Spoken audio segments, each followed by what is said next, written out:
What is going on, guys? Mathieu and Matteo back with episode 3 of That's Just Our Opinion. Today, the subject is Porsche. More specifically, the 911 Turbo S exclusive series, and also we'll be talking about Porsche and kind of their mindset against reselling. Let's go. Alright. So, the Turbo S exclusive series. Now, this car is very similar to the normal Turbo S, as the output is sent to all four wheels, so it's an all-wheel drive. Yeah. 7-speed dual-clutch gearbox, automatic. Yeah. And 0 to 100 in 2.9 seconds. This is insane. For both cars, kilometers per hour, that is, and top speed of 330 kilometers per hour on both cars as well. They both have the 20-inch wheels.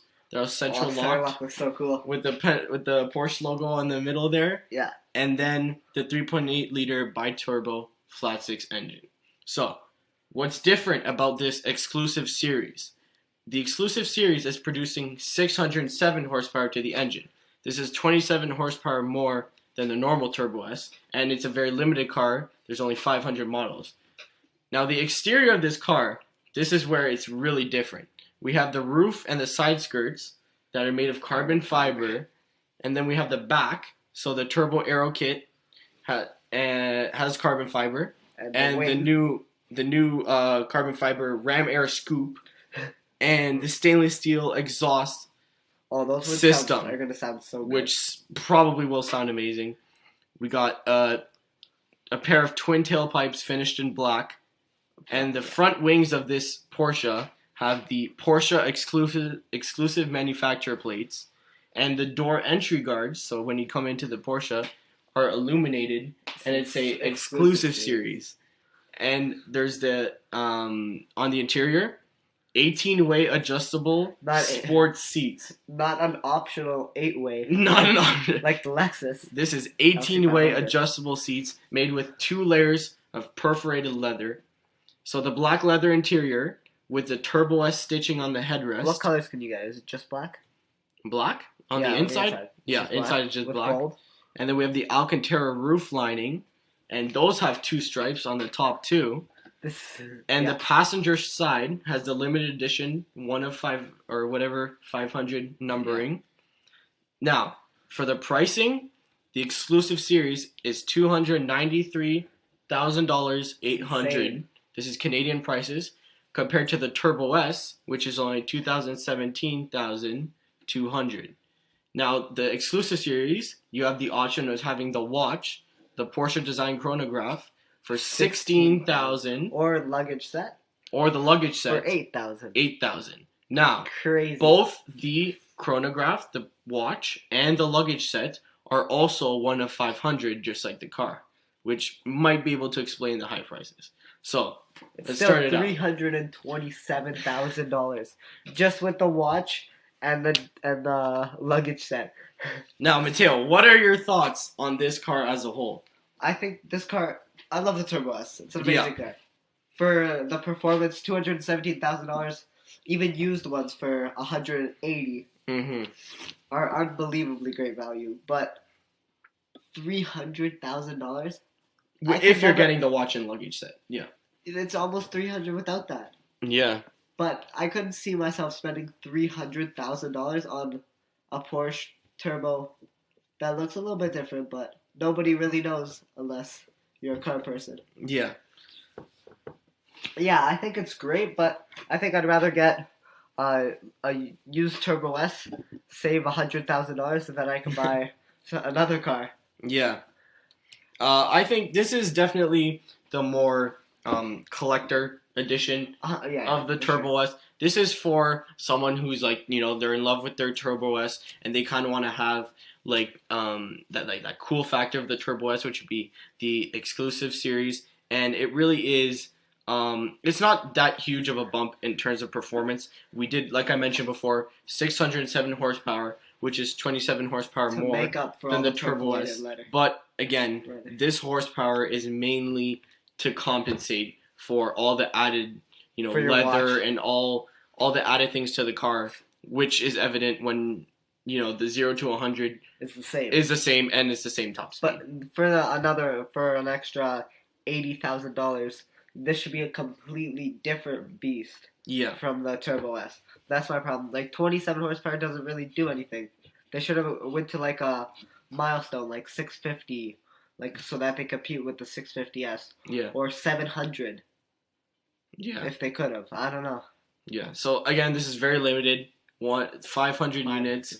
Again, which makes it again more of a collectible. So like I said, this is like a cool car for like a Porsche enthusiast, someone who's Somebody willing who has a 911R. Someone like that, yeah. Someone who's willing like to spend the extra money to have that super cool kind of bump up from the Turbo S. Yeah. Now, what do you think of the exterior, more specifically the carbon fiber that they were using in the exterior? I think it's amazing. I think they should give you those options on the Turbo S, but it makes sense that they don't because with those options, then what's the point in getting if you can make it look the same, what's the point in getting an exclusive series? Exactly. No, I think the use of carbon fiber, it was in the right spots. It's beautiful. It's not too overly carbon fiber, but it is definitely a good looking carbon fiber like areas where they put it. In terms of the interior, again, like we mentioned, the 18-way adjustable seats. Pretty awesome. That is something right there. 18-way adjustable seats. So there's no denying you'll be comfortable in this car because if the seat can adjust 18 different ways, it may as well be molded to your body. It might as well. Might as well put some molding foam in there. This truly is the exclusive series, and again, that's another reason why you'll be paying the extra price for it compared to the Turbo S. Now the interior is super cool. Again, I like how they have the limited edition numbering on the passenger side. It's there's 500 units. If they don't number them, then they make like 700. I think it's really cool because it makes you feel like you are one of those special people. You are that one of 500, and it just reminds you that yes, you put in that extra money, but you're happy, and you probably won't lose as much money. Now, do you think the watch and the luggage set would be a wise purchase on top of this car? Wise? Probably not the word I would use. Yeah. But if you're going to go ballers and you're going to buy the exclusive series, the real collector ones are going to have the luggage set and the watch with them. Yeah. So you just may as well just go and buy it all. So you, Matteo, if you had the money to buy the watch and the luggage set and the car, would you buy the car along with both the additional If I was going to buy the car, I'd buy everything with the car. Yeah. If I did buy everything, I'd buy the used Turbo S. Yeah. I'd either go all the way or I wouldn't even get one. Yeah. Honestly, personally, if I were to buy the car, I think realistically I'd only get the watch because the luggage set. Yes, the luggage set is also one of 500, but I feel like saying that your luggage set is one of 500 is not as cool as saying that you have a 1 of 500 watch. Your car. So that'd be so cool. Like, if you, let's say someone has you're wearing a really nice watch and I know, Matteo, that's a really nice watch. And you kind of explain like how you got that watch and like what it kind of means to you. Wouldn't it be so cool if you had that watch that matches your car that is in your driveway that is really nice? Yeah, and you could say that your watch is 1 of 500. Yeah. Once you buy the watch though, that you're already at $310,000. What's another $8,000? Yeah. And like I feel like at once a collector is gonna be like, oh, I won't buy this guy's car because he doesn't have a luggage set. I want everything. Oh, yeah, that's true. You may as well spend the extra $8,000 because at the end of the day, what is that when you're already spending over $300? Yeah. Nope. If you could buy this car, you probably have a bunch of other supercars in your garage anyway. Probably. Yeah, no, that's what I think. I think I'd probably buy the watch, but I think I'd pass on the luggage set just because I'd rather buy a separate luggage set that won't cost me $8,000. Fair enough. Yeah. Maybe you can get one plated in gold. One plated in gold. Maybe it'll cost less. All right, now let's talk about number 2. Porsche and in terms of their opinion on reselling. So the car reselling market is amazing for Porsche owners to make money. Oh, it's great. Especially some of the GT models as well. Yeah. You can make some profit on that. The 911R was insane. 911R as well. It went 200 times. Yeah. Like 200%. Just Porsche cars in general. are great, especially limited edition ones. You can make great profit. Yeah. Now, the Porsche head of GT models, he said that he was not on board with this. So here's a direct quote. He said, "I personally like to see my cars being used. That's what we built them for. They are just too good to be left to stand and collect dust. I don't like this business of people buying our cars and making money on them. That was never our intention. The purpose of limiting a car is not for it to gain value. We don't want to be laying money on each car's roof when they run out of the factory." Now, here's what I think. I think, if I'm thinking of Porsche's point of view, yes, I would not want people to be buying my cars and then being able to make more money on them, because then that means I could be selling them for more money and making more of a profit. That's what I do, because people would still buy it. It's still a Porsche. Yeah. People would still buy it if you made it cost more, especially the GT models, because the GT3s, they're supposedly amazing cars. Yes. And they're selling on the used market for so much less. Like the same price as the Turbo S. Yeah. But they're completely different target cars. Now, I think where Porsche's opinion kind of lacks is when they're saying that, they don't want their cars to lay around and collect dust. But I think I don't think I can say this for the whole reselling market, but most of the reselling market, maybe someone is going to buy a Porsche, but maybe they're not, Porsche's not their thing. Maybe they don't like Porsches, yeah, but they still want to make money because, making money is a very important thing in life. So they're going to make that money on the car and give it to someone who will not leave it. Who will enjoy it. To collect dust. Exactly. And I think this is like helping out, well, not exactly helping out the brand, but it's helping out people who know that they love Porsches. They're going to have a middleman no matter what. So exactly. Just give it to the people that want to pay for it. And then they're going to eventually give it to somebody that's going to enjoy it. Yeah. If they don't enjoy it. That's the thing, is I totally agree with Porsche saying, "Oh yeah, we don't want our cars to collect dust." But it's not going to collect dust if you're selling it to someone who will drive the car. Yeah. But the only thing you're suffering with is that you can price your cars for a bit higher. But if you think about it, would that first person have bought the car if the price was higher? Yeah. So, but I think some people who buy expensive cars like this, they buy them because they want to try them. They don't necessarily buy them because they love them. They buy them because they can. They want to try it. They want to keep it for a summer and then get rid of it. Yeah, maybe they want to make some money on it. Yeah, maybe that's not the car that they want to drive. Yeah, maybe they don't like it, or they just want a new car. Exactly. And they don't have the means to have two cars. Mm-hmm. So they get rid of it. If they break even, they're happy. And if they make money, they're amazed. Like, I don't think they're on there willing to make money, because the people, if they're not selling privately, if they're selling back to a dealership, then the dealership's not going to offer them more than what the market value is. Yeah. So I don't think they're in it to make money. Yeah. On the GT cars especially. I agree. Now, Porsche's solution to this is they're saying they're going to be able to monitor the people who are flipping the cars, because they have a close relationship with their customers, but they're going to expand on that even more. So basically, they're going to be associating a car with a person. So they know the people who are buying their cars. So basically, if they find out that a person is flipping their cars, they said that one of the things they might do is they will not be putting that person on the purchase list for a future car that Porsche might be coming out with if the demand for a car is very high. Mm-hmm. What do you think about this solution?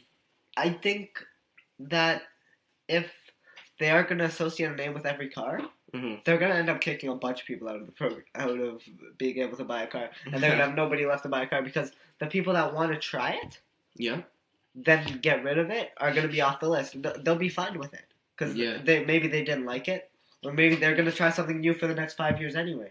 They're going to try 5 different cars from different companies. Maybe they don't even want another Porsche. Yeah. Or they'll just go and buy a used one because they really don't care. Yeah. For the exact spec that they want. Yeah, and I think having a close as a car company, having a close relationship with your customers is an important thing. It increases that the return, the customers who return to buy the cars, because they know that they have a good relationship with the company, and the company has a good relationship with them.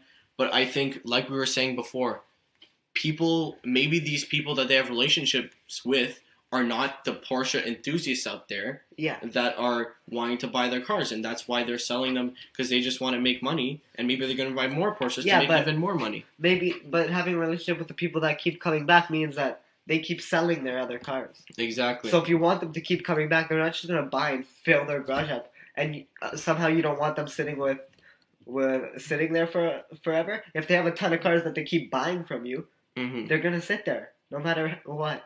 Yeah, they're gonna sit there, and if that's not what you want, then you can't take them off the list because they're your market for the car. Yeah, it's true. Yeah. I think so, for some reason it's a good idea, but mostly, I don't know. Just keep it the way it is. It seems to be working fine. I mean, if people are buying your cars, then what's wrong? Why complain? I mean, I understand why they're complaining about the price people being able to buy it for a higher price or wanting to buy it for a higher price. But again, you're selling your cars and there's interest for your cars, so why not? Yeah, why not just? They're not a tiny company like Pagani that's in there. Oh no, they're in there for the profit. They're a big company now. Yeah. I think this is just going to end up costing them a lot more money, just having to go and find the people. And get the people and cross them off the list and pay more people to be watching over and crossing people off the list than what it's worth. Yeah. So I think we have a bit of time left to talk more about Porsche. So Matteo, do you just want to go and talk about Porsche in general? What you're thinking about right now in terms of Porsche? So you want to start with the new Boxster and the new 718 Boxster and Cayman? Okay. So, inline four. What do you think about having an inline four? I mean, there's a couple in my neighborhood that I've heard, and they sound amazing. Yeah. Somehow. I don't know what they've done, but an inline four sounds great. Yeah, I mean, definitely it's so cool to have, like, your car sound good, obviously. Yeah. Like, who doesn't Especially want that? when you're in a Boxer, and the whole purpose is having the noise. Exactly. All right, so, yeah, I think it's a great move. You think? So, I think it's cheaper now, and I don't know, $62,000, not bad. Pretty good price. That's like Audi TTS. Yeah. Money. Not bad at all. Definitely not. And the new Panamera Sport Turismo. I saw that at the car show. It was amazing. That's cool. Again, Panamera, the old one was ugly. I really did. We mentioned this in the first podcast, how when we were talking about Lamborghini, the Urus, we were saying how the Urus is not like an elongated Aventador or an elongated Huracan, just like the old Panamera was. Yeah. It just looked like an elongated 911. It just pulled it. Like we said again in that podcast, was the Panamera now. It looks absolutely amazing. Awesome. I think I would, if I had the money for it, I would get it. Would you get one? Yeah, 100%. I'd get one. So they're having one issue though. Yeah. In normal Panameras, they have a 4-seat configuration. Yeah. But people want the Sport Turismo because it has a 5-seat configuration, and you can't get 5 seats in the normal one. Yeah. So what do you think about that? I think this is great because I think they should have an option for 5 seats in the normal Panamera. I think it's great that they introduced this feature on a Panamera. Again, like you said, this should be an option on the base Panamera. Yeah, but they have that middle whole thing going through with the screen and everything, right? But again, I think that should be like a feature. Yeah. Are you willing to sacrifice? You should have to pay for the 4-seat. It should start at 5 seats. You should have to pay for that extra middle part. Exactly. Because that seems like an upgrade from having 5 seats. Yeah, so maybe just switch those, make it like that. Yeah. But again, this is a good idea of having that 5th seat in the Panamera, fit more people in your sedan, in your very nice sedan, and yeah, like you said, this should be able to come standard on the normal Panamera. Okay, so here's one. If you had to drive one car every day, and you could only have one car, and you lived here in Toronto, with the snow, with the winter, what would you get? Like a sedan? Yeah. No, from Porsche, what would you get if you could have one car? Oh. You have to drive. I'd say either a Panamera or because you could drive a 911 technically. I don't know if I'd feel comfortable doing that. But the safe especially option, the turbo, 4-wheel drive, you yeah, can drive it. the safe option, I think, especially if I were to have like a family, either the Panamera or the Cayenne. Because you can go Cayenne, you can go Macan, you can go Panamera. But I think more lenient towards the Panamera, just because. Especially I would have gone before with like Cayenne Turbo S. But now with the Panamera Sport Turismo, which has a hatchback and all the space that you need. Yeah. And I think it looks better than the Cayenne. Oh my gosh. Because I think the Cayenne is due for a little bit of an upgrade because the lights are different on all the cars now except for the Cayenne. Yeah. They have like those two outside and then they have the one line on the inside. Yeah. All the cars except for the Cayenne. Yeah, no, I think I'd be more lenient towards the Panamera just because it's not like an SUV. Yeah. It is still like a car, and it'd be more fun to drive, and especially like you said with the Sport Turismo version. Okay, guys, so we have one question for you before we go. If you could drive one Porsche and you had to drive it all year, if you lived in Canada, having to deal with snow and ice and, well, that's really it. And the summer. The summer's nice. Summer's fine. So what Porsche would you get? Leave it in the comments below. Remember to like and subscribe. See you on the next one.